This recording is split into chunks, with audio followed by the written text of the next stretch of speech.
రఘునందనం శ్రౌతస్మార్తాదికం కర్మ నిఖిలం ఏన సూత్రితం తస్మై సమస్త వేదార్థ విదే వికనసే నమః. ఈరోజు అత్యంత పరమ పవిత్రమైనటువంటి పర్వదినం. ఈ పర్వదినానికే సంక్రాంతి అనేటువంటి పేరు. సంక్రాంతి పండుగను తెలుగు ప్రజలందరూ అత్యంత ఆనందంతో ఉత్సాహాలతో అందరూ కలిసిమెలిసి ఆనందదాయకంగా జరుపుకుంటూ ఉంటారు. ఇంకా సంక్రాంతి పండగ అంటే పల్లెటూళ్ళల్లో కనిపించేటువంటి సంభ్రమమే వేరు. ఎద్దుల పందాలు, కోళ్ల పందాలు, రకరకాల ఆటలు, వీటితో పాటు ఇళ్లల్లో చేసుకునేటువంటి పిండి వంటలు, చిన్నారుల యొక్క కోలాహలం, పెద్దల యొక్క ఆశీర్వచనాలు, పల్లెంతా పండగ వాతావరణంతో భక్తి పరిమళాలు వెదజల్లుతూ తెలుగు రాష్ట్రాలు అత్యంత వైభవంగా, భక్తియుతంగా, ఆధ్యాత్మిక వాతావరణంతో, సంప్రదాయ పరిమళంతో గుబాళిస్తూ ఉంటాయి. సంక్రాంతి పండుగను మనం 3 రోజుల పాటు జరుపుకుంటూ ఉంటాం. దీనినే పెద్ద పండుగ అనేటువంటి పేరుతో పిలుస్తాం. మొదటి రోజు భోగి, రెండవ రోజు సంక్రాంతి, మూడవ రోజు కనుమ. ఈ 3 రోజుల్ని కలిపి మనం సంక్రాంతి పండుగ అనేటువంటి పేరుతో వ్యవహరిస్తూ ఉంటాం. సంక్రాంతి పండుగకే మరొక పేరు మకర సంక్రాంతి. అసలు ఈ పండగకి ఈ పేరు ఎలా వచ్చింది సంక్రాంతి అనంటే, సూర్యభగవానుడు 12 రాశులలో ఒక్కొక్క నెలలో ఒక్కొక్క రాశిలో ప్రవేశిస్తూ ఉంటాడు. దాన్ని సంస్కృతంలో సంక్రమణము అనేటువంటి పేరుతో పిలుస్తారు. సూర్యభగవానుడు ఈరోజు మకర రాశిలో ప్రవేశించటం వలన దీనికి మకర సంక్రమణము లేక మకర సంక్రాంతి అనేటువంటి పేర్లు ఏర్పడ్డాయి. సూర్యుడు ప్రతి రాశిలోనూ ప్రతి నెల ప్రవేశిస్తూ ఉన్నప్పుడు ఈ మకర సంక్రాంతికే ఎందుకు ఇంత విశిష్టత అనేది ఒక ప్రశ్న ఏర్పడుతుంది. దీనికి భౌగోళికంగా, ఆధ్యాత్మికంగా కూడా మన ప్రాచీనులు అనేక అంశాలను సమన్వయపూర్వకంగా మనకు అందించడం జరిగింది. సంవత్సరంలో 6 మాసాలను దక్షిణాయనమని, మరొక 6 మాసాలు ఉత్తరాయణము అనేటువంటి పేర్లతో పిలుస్తారు. ఇప్పుడు మనకి ఉత్తరాయణం పుష్యమాసంలో, తర్వాత ఆషాఢ మాసంలో దక్షిణాయనం వస్తుంది. ఈ రెండిటిని అయినములు అనేటువంటి పేరుతో పిలుస్తారు. 6 నెలలకు ఒకసారి వచ్చేటువంటి ఆ కాలాన్ని గుర్తించటానికి అయినము అనేటువంటి పేరుతో పిలుస్తారు. ఇప్పుడు సూర్యుడు మకర రాశిలో ప్రవేశించటం వలన మనకి ఉత్తరాయణం ప్రారంభమవుతుంది. దక్షిణాయనాన్ని ప్రాచీనులు పితృయానము అనేటువంటి పేరుతో పిలిచారు. ఉత్తరాయణాన్ని లేకపోతే ఉత్తర కాల గమనాన్ని దేవయానము అనేటువంటి పేరుతో పిలిచారు. అంటే ఈ పితృయానంలో పితృదేవతలకు సంతృప్తికరంగా అనేక కార్యక్రమాలు నిర్వహించటం, దేవయానంలో దేవతలకు సంబంధించిన అనేక కార్యక్రమాలు నిర్వర్తించటం మనకి సామాన్యంగా కనిపిస్తూ ఉంటుంది. అందువలనే ఈ ఉత్తరాయణంలో అనేక దేవతా ప్రతిష్టలు, వివాహాలు, ఇతరమైన కార్యక్రమాలు చాలా అధికంగా మనకు కనిపిస్తూ ఉంటాయి. కాబట్టి సంవత్సరంలో ఆ యొక్క 6 మాసాలని ఒక అయినంగా, మరొక 6 మాసాలని మరొక అయినంగా మన వాళ్ళు విభాగించి వాటికి దక్షిణాయనము, ఉత్తరాయణము అనేటువంటి పేర్లు పెట్టారు. ఈరోజు ఉత్తరాయణం ప్రారంభం. సమస్తమైన పుణ్య కార్యక్రమాలు ఈ రోజు నుంచి అందరూ ప్రారంభించి తమ యొక్క కోరికలను సఫలీకృతం చేసుకుంటారు. ఇటువంటి పరమ పవిత్రమైనటువంటి ఈ ఉత్తరాయణంలో మకర సంక్రాంతి పురుషుడు, మీరు పంచాంగాలు చూస్తూ ఉంటారు. పంచాంగాలలో ఈ మకర సంక్రమణ పురుషుడు యొక్క రూపము, అతని యొక్క విధి విధానము, అతని యొక్క స్వరూపము, ప్రవర్తన మనకి తెలియబడుతూ ఉంటుంది. ఆ పురుషుని యొక్క ప్రవర్తన వల్ల తర్వాత ఫలితాలన్నీ ఉంటాయి. ఈ మకర సంక్రమణ సందర్భంగా ఈ మకర సంక్రమణ పురుషుడి పేరు ద్వాంక్ష. ఇతడు అశ్వాన్ని వాహనంగా చేసుకుని ముందుకు సాగుతాడు. ఇటువంటి ద్వాంక్ష అనేటువంటి పేరుతో ఉన్న ఆ మకర సంక్రమణ దేవతను ప్రార్థించి ఈ ఉత్తరాయణ పుణ్యకాలంలో సమస్తమైన క్రియాకలాపాన్ని భక్తులందరూ ఆచరిస్తూ ఉంటారు. ఇటువంటి ఉత్తరాయణంలో మనం చేయవలసిన పనులేమిటి? ఇటువంటి ఉత్తరాయణంలో మొట్టమొదటగా మనం చేయవలసింది స్నానం. సహజంగా ఈ 3 రోజుల సంక్రాంతి పండుగలో భోగి రోజున స్నానాలు చేసి నూతన వస్త్రాలు ధరించటం ఒక సంప్రదాయం. అయితే సూర్యభగవానుడు మకర రాశిలో ప్రవేశించాడు కాబట్టి ఆరోగ్యం భాస్కరాదిచ్చేత్, ఆరోగ్యాన్ని ప్రసాదించేది భాస్కరుడు సూర్యభగవానుడు. అటువంటి సూర్యభగవానుడి మీద కృతజ్ఞతతో ఈరోజు కూడా స్నానాలు చేయటం అనేటువంటిది ఒక సంప్రదాయం. ఎవరైనా ఈ మకర సంక్రమణం రోజున కారణాలు ఏవైనా కానివ్వండి, ఒకవేళ గనక సూర్యోదయాత్ పూర్వమే అంటే సూర్యుడు ఉదయించక పూర్వమే స్నానం చేయకుండా గనక ఉన్నట్లయితే, పోనీ తర్వాతైనా స్నానం చేయకుండా ఏదో అలక్ష్యంగా గనక ఉన్నట్లయితే అతనికి అనేక ఇబ్బందులు వస్తాయి అని చెప్పారు. అతను 7 జన్మల పాటు రోగిగా ఉంటాడని, అతని దగ్గర ధనం ఏమీ ఉండదు అని చెబుతూ ఉంటారు. సప్త జన్మసు రోగీ స్యాత్ నిర్ధనశ్చైవ జాయతే అని చెప్పబడింది. 7 జన్మల పాటు అతడు రోగిగా ఉండే ప్రమాదం ఏర్పడుతుంది. డబ్బులు లేకుండా దరిద్రుడిగా అతను ఉండవలసిన స్థితి ఏర్పడుతుంది. కాబట్టి మకర రాశిలో సూర్యభగవానుడు ప్రవేశించిన ఈ సంక్రాంతి రోజున సూర్యభగవానుడికి ప్రీతికరంగా ఎవరైతే ఉదయమే సూర్యుడు ఉదయించక పూర్వమే నిద్రలేచి స్నానం చేస్తారో వాళ్ళకి సకల భోగభాగ్యాలు లభిస్తాయి. ఇది ఈ మకర సంక్రాంతి వేళ మొట్టమొదటిగా మనం చేయవలసినటువంటి పని ఏమిటి అని అంటే స్నానం చేయటం. రెండోది, ఉత్తరాయణ పుణ్యకాలం వచ్చింది కాబట్టి సకల దేవతలకి సంప్రీతికరంగా మన దోషాలన్నీ పోగొట్టుకోవటానికి, మనం పరిశుద్ధులుగా ఉండటానికి స్నానం అనేటువంటి ఒక మంగళకరమైన ప్రక్రియ మన ప్రాచీనులు చెప్పడం జరిగింది. ఇటువంటి స్నానం వల్ల మనం శారీరకంగా, మానసికంగా, వాచికంగా త్రికరణ శుద్ధిగా మనం సిద్ధమయ్యి పరమాత్మను సేవించుకునేటువంటి భాగ్యం ఈ సంక్రాంతి రోజున మనకు కనిపిస్తూ ఉంటుంది. ఇటువంటి సంక్రాంతి రోజున చక్కగా అందరూ స్నానాలు చేసి నూతన వస్త్రాలు ధరించి దేవతార్చనలు చేసి పెద్దల యొక్క ఆశీర్వచనము, పరమాత్మ యొక్క అనుగ్రహము పొందుతారు. ఈ మకర సంక్రాంతి వేళ దానము చేయటం అనేటువంటిది చాలా విశేషంగా చెప్పబడింది. దానం 2 రకాలు. ఒకటి, మనం చేసుకున్న పాపాలు పోగొట్టుకోవటానికి లేదా మనకి పుణ్యం లభించటానికి. అంతే తప్ప ఒకే దానం వల్ల పాపం పోవటం పుణ్యం రావటం అనేటువంటిది జరగదు.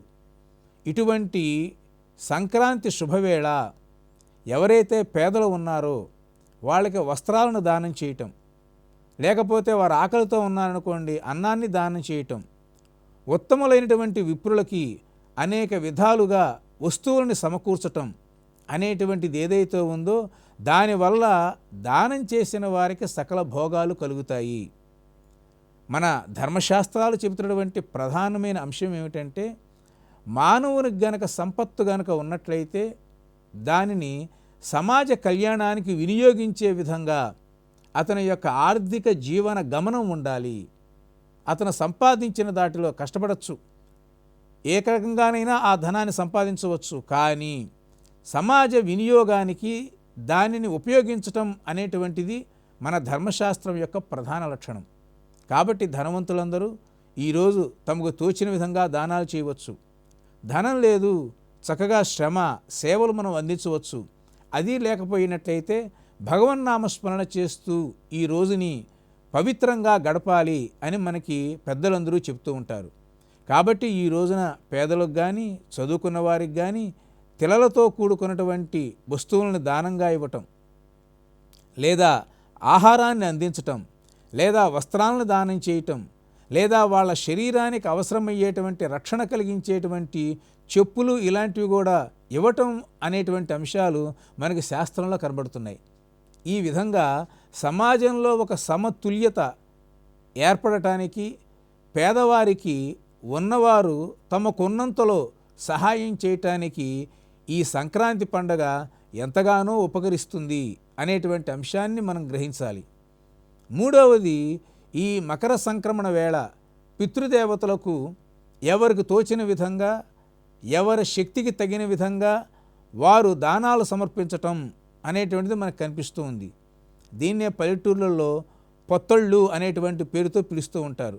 అంటే ఒక విస్తరాకులో బియ్యము, రకరకాల కూరలు, ఈ చింతపండు, ఉప్పు, ఇతరమైన పప్పు దినుసులు ఇవన్నీ ఉంచి దేవుడి దగ్గర సమర్పించటం, లేదా ద్విజులకు ఇవ్వటం, లేదా చక్కగా ఆహారాన్ని వండి పితృదేవతలకు సంతృప్తికరంగా అన్నదానం చేయటం అనేటువంటిది కనిపిస్తుంది. ఇదే సమయంలో తిలలతో అంటే నువ్వులతో జలములు చనిపోయిన వారికి గనక తర్పణాలు గనక వదిలినట్లయితే అంటే నీళ్లను వదిలినట్లయితే పితృదేవతలు ఎంతగానో సంతోషించి ఆ తిలతర్పణాలు వదిలిన వ్యక్తులకి శుభాలు కలగచేస్తారు అనేటువంటి భావన ఒకటి ఉండటం వలన ఈ సంక్రాంతి వేళ దేవాలయాల్లో కానివ్వండి, ద్విజులకు కానివ్వండి, పేదలకు కానివ్వండి, పత్తళ్ళు అనేటువంటి పేరుతో ఈ వస్తు సంభారాలు ఇవ్వటం అనేటువంటిది ఒక సంప్రదాయం. దీన్నే మన వాళ్ళు ఏమంటారంటే మేము పెద్దలకు పెట్టుకున్నామండి అంటారు. పెద్దలకు పెట్టుకోవటం అంటే ఏమిటంటే చనిపోయిన వారికి ఇటువంటి వస్తువులన్నీ సమర్పించటం అనేటువంటి భావన ఈ సంక్రాంతి వేళ మనకు కనిపిస్తూ ఉంటుంది.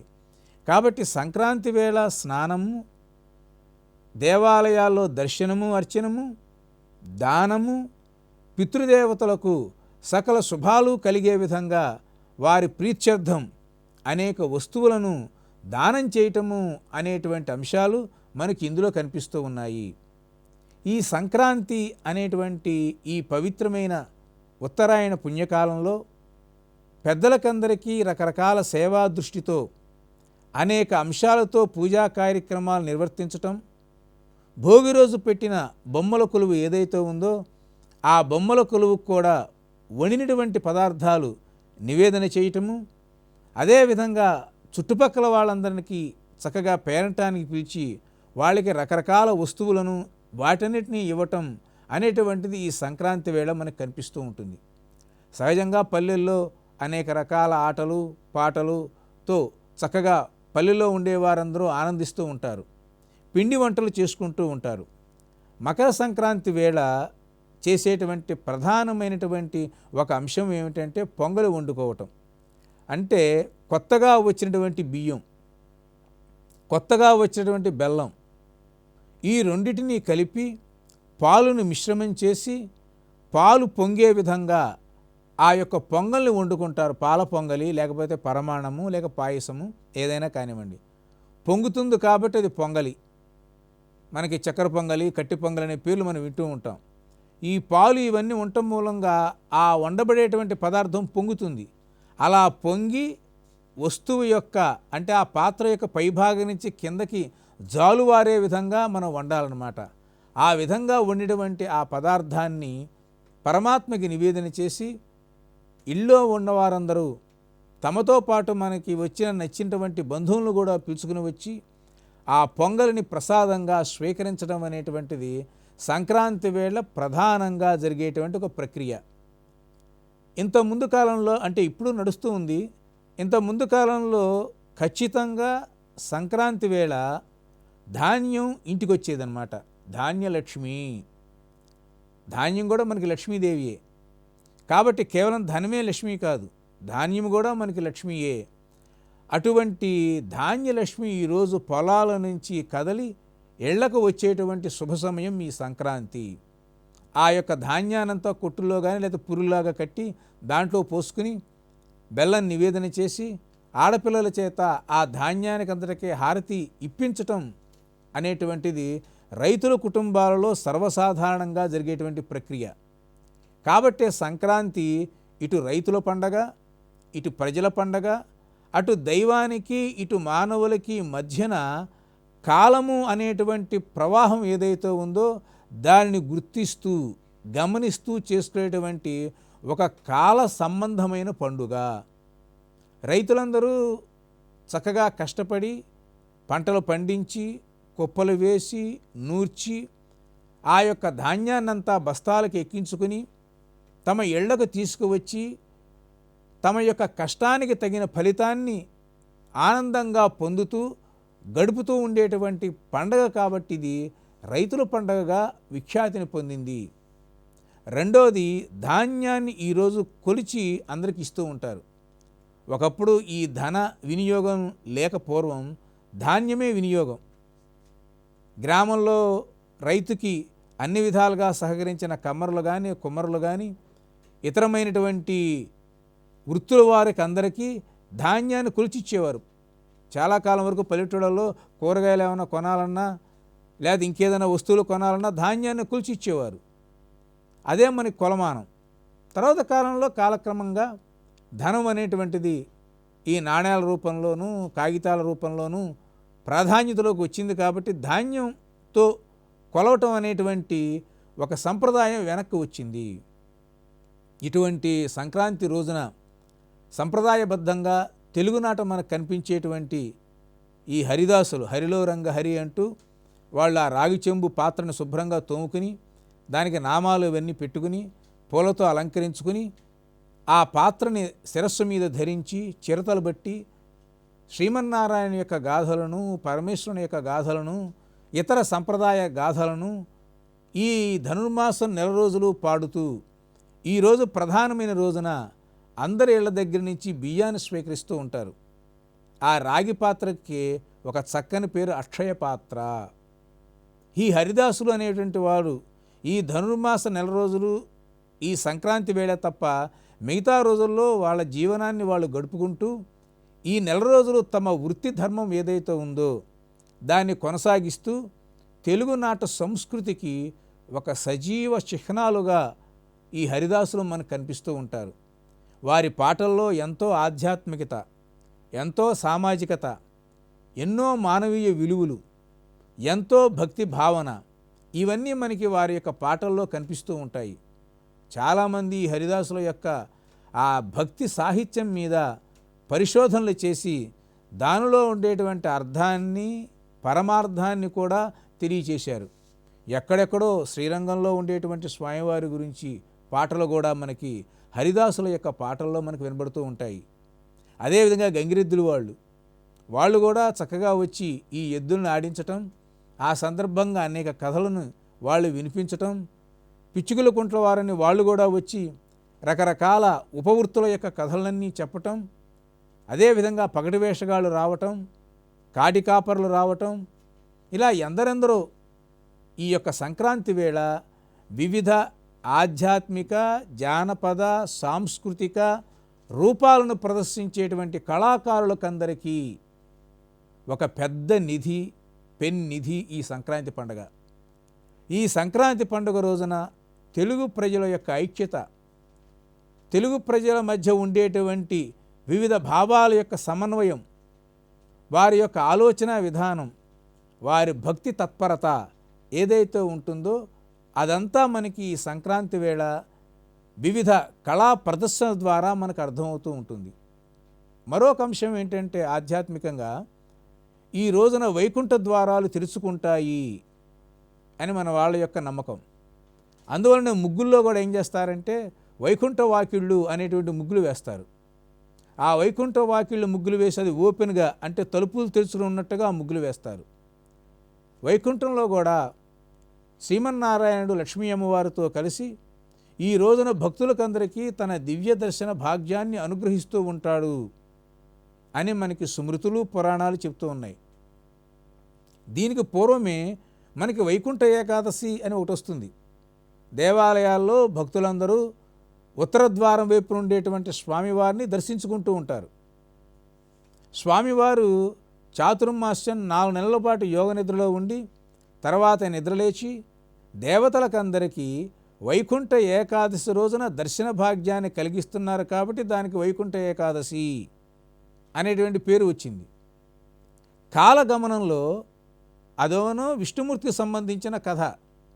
ఇప్పుడు ఉత్తరం అనేటువంటిది ఉత్తరాయణం, ఇది సమస్తమైనటువంటి మానవ జాతికి సంబంధించినటువంటి కథ. అది దైవిక కథ, ఇది మానవ కథ. ఈ రోజున వైకుంఠపు వాకిళ్ళు తెరుచుకొని దేవతలతో పాటు మునులు పుణ్యజీవులు అందరికీ స్వామివారి యొక్క దర్శన భాగ్యం కలగటం, అంతేకాకుండా ఈ రోజు నుంచి దేవ మార్గంలో మనమందరూ పయనించటం అంటే ఆ దేవతలను కొలవటం కానివ్వండి, మంచి పనులు చేయటం కానివ్వండి, సత్కర్మలు ఆచరించడం కానివ్వండి, పరోపకార బుద్ధితో జీవనాన్ని గడపడం కానివ్వండి, ఇంకా ఏదైనా సరే సమస్తమైన సత్కర్మలన్నీ ఈ రోజు నుంచి ప్రారంభించేటువంటి అవకాశం ఉన్న పుణ్యకాలం ఈ మకర సంక్రాంతి ఉత్తరాయణ పుణ్యకాలం. ఈ వైకుంఠంలో వాకిళ్ళు తెరుస్తారు అనే దానికి ప్రతీకగా భూమి మీద మన ఇళ్ల ముందర ఈ యొక్క వైకుంఠ వాకిళ్ళ యొక్క ముగ్గులు వేయటమే కాకుండా కనుమ రోజున రథం ముగ్గు కూడా వేస్తూ ఉంటారు. మళ్ళీ రథసప్తమి రోజున కూడా ఈ రథం ముగ్గు వేస్తూ ఉంటారు. అంటే పరమాత్మ అయినటువంటి సూర్యభగవానుడు మనకి భూమధ్యరేఖ ఉంది కదా, భూమధ్యరేఖకి దక్షిణం వైపు సూర్యుడు కనుక పయనిస్తే దాన్ని దక్షిణాయనం అంటారు. భూమధ్యరేఖకు ఉత్తర దిశగా సూర్యభగవానుడి యొక్క పయనాన్ని ఉత్తరాయణం అంటారు. సప్తాశ్వరథమారూఢం ప్రచండం కశ్యపాత్మజం శ్వేత పద్మధరం దేవం తం సూర్యం ప్రణమామ్యహం. అటువంటి ఉత్తర దిశగా మానవులకందరికీ శుభాలు భోగభాగ్యాలు కలిగించే విధంగా సూర్యభగవానుడు తన రథాన్ని ఉత్తర దిశగా మళ్లించి మానవులకందరికీ ఉపకారాన్ని కలిగించేటువంటి మహోన్నతమైనటువంటి పుణ్యకాలం ఈ యొక్క సంక్రాంతి. అందువలన ఈరోజు ఏం చేస్తారంటే ప్రత్యేకంగా సూర్యభగవానుని ఆరాధించటం. రథసప్తమి నాడు ఆరాధిస్తారు, అది వేరు. ఈరోజు కూడా సూర్యభగవాన్ని ఆరాధించి ఉత్తర దిశగా స్వామివారి యొక్క చిత్రపటం ఉన్నట్లుగా ఆ చిత్రపటాన్ని నేల మీద ముగ్గులతో గీసి అందులో అష్టదళ పద్మం వేసి దాని మీద సూర్యప్రతిమను ఉంచి ఈరోజు సూర్యభగవానుడికి సమస్తమైన ఉపచారాలు సమర్పణలు చేస్తారు. ఎందుకంటే భారతీయ ఆధ్యాత్మిక చింతనలో ఉండేటువంటి ఒక లక్షణం ఏమిటంటే మనకందరికీ ఉపయోగపడేటువంటి సమస్తమైన భౌతిక వస్తువులన్నీ లేక భౌతిక అంశాలన్నీ లేకపోతే మానసిక అంశాలన్నీ భావనలన్నీ మనకి దైవంతో సమానం. ఇతర దేశాలలో అవి కేవలం భౌతిక అంశాలే. ఉదాహరణకి సూర్యభగవానుడే తీసుకోండి. సూర్యుడు ఒక మండే గోళం, అనేక వాయువులతో కూడుకున్న గోళం, కానీ మనకి ఆయన దేవుడు. కానీ మిగతా వాళ్ళకి అది సూర్యుడు ఒక మండే గోళం అంతవరకే. చంద్రుడు మనకి చాలా ఇష్టదైవం, కానీ అదొక గోళం ఇతర దేశాలకి. పరమ అద్భుతంగా కోట్లాది ప్రజలకు జీవనదాయినిగా ఉండేటువంటి గంగ మనకి గంగమ్మ, భాగీరథి. అందులో స్నానం చేస్తే సద్గతులు కలుగుతాయని మన యొక్క భావన. కానీ ఇతర దేశాలకి అది మామూలుగా ప్రవహించేటువంటి నది. దేశాల్లో ఎన్నెన్నో, అమెరికాలో మిస్సిపి, మిస్సూరి, ఏదో సెంట్ లారెన్స్, లేదా థేమ్స్ నది, ఇంకా నైలు నది, ఇలా ఎన్నెన్నో నదులు ఉన్నాయి ప్రపంచంలో. కానీ అందులో మునిగితే పుణ్యం వస్తుందని ఏదైనా పర్వదినాల్లో ఆ నదుల్లో ఎవరు స్నానాలు చేయరు. కానీ భారతదేశంలోనే మన జీవనానికి ఉపయోగపడే నదులని దేవతలుగా, మన తల్లులుగా, మన అమ్మలుగా భావిస్తాం. గంగమ్మ అంటాం, కృష్ణమ్మ అంటాం, గోదావరమ్మ అంటాం. ఒక తల్లిగా భావిస్తాం నదుల్ని. పర్వతాలని దేవుళ్ళందరూ ఉండేటువంటి ఆ పర్వతాలు, ఆ చెట్లు ఏవైతే ఉన్నాయో అవన్నీ మనకి రక్షగా, జీవరక్షగా ఉంటాయి. వృక్షో రక్షతి రక్షితః. వృక్షాలను రక్షిస్తే అది మనం రక్షిస్తుంది. కాబట్టి ఆ వృక్షాలు కూడా మనకి దేవతలు. చివరికి జంతువులు కూడా మనం దేవతలుగా భావించి పూజించేటువంటి ఒక సంస్కారం, ఒక సంప్రదాయం, ఒక ఉన్నతమైనటువంటి భావన మన జీవనాడుల్లో, మన జీవనంలో కనిపిస్తూ ఉంటుంది. ఇది మన ధర్మానికి ఇతర ధర్మాలకు ఉండేటువంటి ప్రధానమైన భేదం. కాబట్టే సూర్యభగవానుడు లేకపోతే జీవనమే లేదు. సూర్యుడే మన యొక్క సమస్తమైన జీవనానికి మూల శక్తి. అటువంటి సూర్యభగవాను ఈ యొక్క సంక్రాంతి పర్వదిన వేళ అనేక విధాలుగా స్వామివారిని సంభావన చేస్తూ పూజిస్తూ స్వామివారికి అనేక కైంకర్యాలన్నీ జరుపుతూ ఉంటారు. మనకి ఆంధ్రదేశంలో అరసవిల్లి చాలా ప్రసిద్ధమైనటువంటి పుణ్యక్షేత్రం సూర్యభగవానుడు ఉన్నటువంటిది. సరే, కోణార్క అవన్నీ ఇంకా ఇతర ప్రాంతాల్లో ఉండేటువంటి సూర్యక్షేత్రాలు. ఇటువంటి పరమ పవిత్రమైనటువంటి ఈ సంక్రాంతి రోజున ఇంటికి వచ్చేటువంటి ధాన్యాన్ని చక్కగా తమకు కావలసిన వారికి ఇవ్వటమే కాకుండా ఈ తొలి ధాన్యాన్ని ఆడపడుచులకు ఇవ్వటం అనేటువంటి సంప్రదాయం కూడా మనకి పల్లెల్లో కనిపిస్తుంది. రైతు సంపాదించి తీసుకొస్తాడు ఆ ధాన్యాన్ని. మొదటగా ఎవరికి ఇవ్వాలి? తన ఇంట్లో తన చెల్లిలో తన అక్కో ఎవరో ఒకళ్ళు ఉంటారు, వాళ్ళకి ఇవ్వటం. వాళ్ళు కనుక లేరనుకోండి, తన ఇంట్లో ఆడపిల్లలు ఉన్నారనుకోండి, ఆడపిల్లలకి ఇవ్వటం. అలా కాకుండా ఉన్నారనుకోండి, ఇంకా చుట్టుపక్కల తన రక్త సంబంధీకులకు ఇవ్వటం. లేదా ఇతరులైన ఎవరినైనా పిలిచి ముందర ఆడపిల్లకి ఆ యొక్క చీర కొంగులో ఆ మొట్టమొదటి ధాన్యాన్ని పోసి ధాన్యలక్ష్మి యొక్క అనుగ్రహాన్ని పొందేటువంటి ఒక మంచి ఆచారం మనకి ఈరోజు కనిపిస్తూ ఉంటుంది. ఈరోజు నువ్వులతో చేసేటువంటి బెల్లపు ఉండలు ఏవైతే ఉన్నాయో అది స్వామివారికి సమర్పించి గ్రామంలో ఉండే వాళ్ళకి పంచటం అనేటువంటిది కూడా ఒక అలవాటు ఉంది. చెరుకు ముక్కలు, ఈ నల్ల నువ్వులతో కూడుకున్న బెల్లపు ఉండలు, దీనివల్ల శని యొక్క పీడ పోతుంది అని మన వాళ్ళ యొక్క భావన. నువ్వులు శనికి ప్రతీక. రెండోది, మనం తింటే మనకు కూడా ఆరోగ్యానికి ప్రతీక. బాగా చల్లగా ఉంటుంది ఈ కాలం అంతా. కాస్త వేడిగా ఉండి ఆరోగ్యం కలగటం కోసం శనిదేవునికి ప్రీతికరంగా గ్రామంలో ఉండేటువంటి రైతులు కానీ ఇతర ప్రజలు కానీ ఈ నల్ల బెల్లపు ఉండలు, చెరుకు ముక్కలు వీటిని కూడా పంచటం అనేటువంటిది ఒక సంక్రాంతి వేళ మనకు కనిపించేటువంటి సౌభాగ్యం. ఇక మామూలుగా ఉండేటువంటి ఆటలు పాటలు ఇవన్నీ మనకు తెలిసినవే. చివరి రోజు ఈరోజు గొబ్బెమ్మలు ఏవైతే ఉంటాయో ఆ గొబ్బెమ్మలటిని చక్కగా తీర్చిదిద్ది దాని చుట్టూతా సూర్యభగవానుడి యొక్క పాటలు అవన్నీ పాడుతూ ఇతర దేవతల యొక్క పాటలను కూడా పాడుతూ చక్కగా పల్లెల్లో ఉండేటువంటి చిన్నారులందరూ ఆ యొక్క ముగ్గులకి గొబ్బెమ్మలకి లక్ష్మీదేవి స్వరూపంగా భావించి ముగ్గులను విష్ణు స్వరూపంగా భావించి ఈ నెల రోజులు కీర్తించేటువంటి లక్షణం కూడా మనకు కనిపించటం, అక్కడ కూడా కొన్ని పదార్థాలను నివేదన చేయటం జరుగుతుంది. ఈ విధంగా సంక్రాంతి అనేక భౌతిక అంశాలతో, ఆధ్యాత్మిక అంశాలతో, సామాజిక అంశాలతో కూడుకుని ఇది ఒక సామాజిక పండగ, ప్రజల ఐక్యతను తెలియచేసే పండగ, దైవికమైన పండగ మనకి ఈనాటికి సాక్షాత్కరిస్తూ మనల్ని అందరినీ ధర్మ మార్గం వైపు పయనింపచేస్తూ ఉంది. ఇటువంటి సంక్రాంతి శుభవేళ అందరికీ సకల శుభాలు కలగాలని ప్రార్థిస్తూ సర్వే జనా సుఖినో భవంతు.